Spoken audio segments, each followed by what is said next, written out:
Le point auquel nous sommes arrivés, c'est qu'en constituant l'Israël spirituel, Dieu suit la même ligne que celle qu'il avait prise pour l'ancien Israël, mais avec une grande différence. Pour l'Israël terrestre, il avait suivi une ligne temporelle, mais pour l'Israël céleste, il suit une ligne spirituelle. Elles sont cependant la même ligne en principe. Il doit être sûrement et parfaitement vrai que c'est là ce que Dieu fait. La lettre aux Hébreux est le grand document sur la transition d'un Israël à un autre. Et il s'y trouve beaucoup d'évidence de cette vérité. Si quelqu'un avait un doute à cet égard, il s'y trouve un fragment qui devrait mettre fin à toutes ces questions.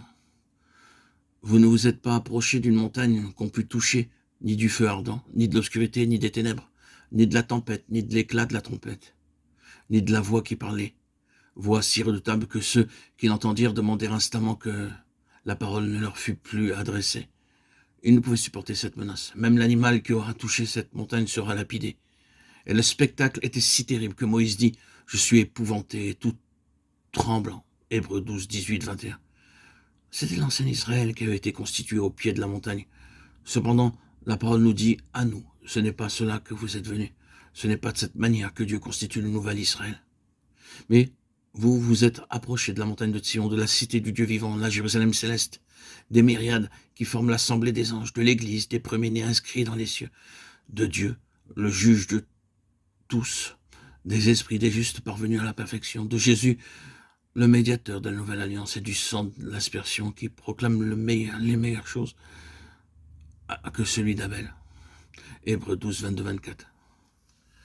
Cela répond sûrement à tous les arguments. Si nous n'avions que ce seul passage dans le Nouveau Testament, nous connaîtrions la différence qu'il y a entre la vieille dispensation et la nouvelle, entre le judaïsme et le christianisme, et entre la place où ils étaient et celle où nous sommes.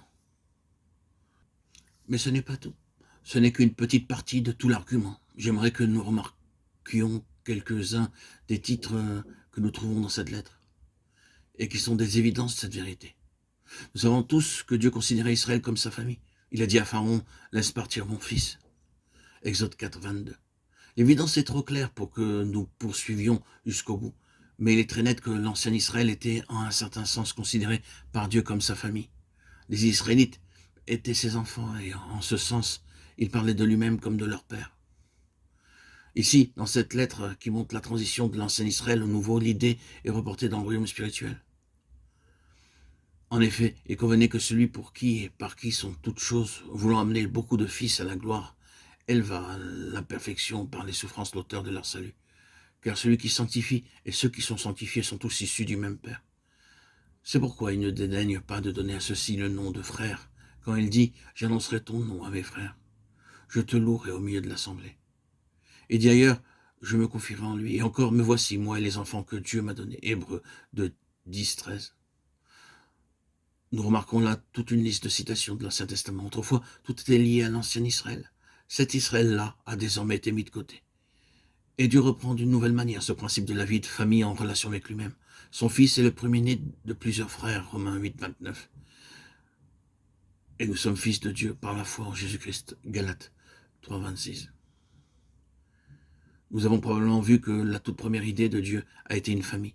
L'idée est née dans son cœur. Ce n'est pas une société ou une institution officielle. La pensée la plus profonde dans le cœur de Dieu, pour nous, c'est de nous posséder comme ses enfants.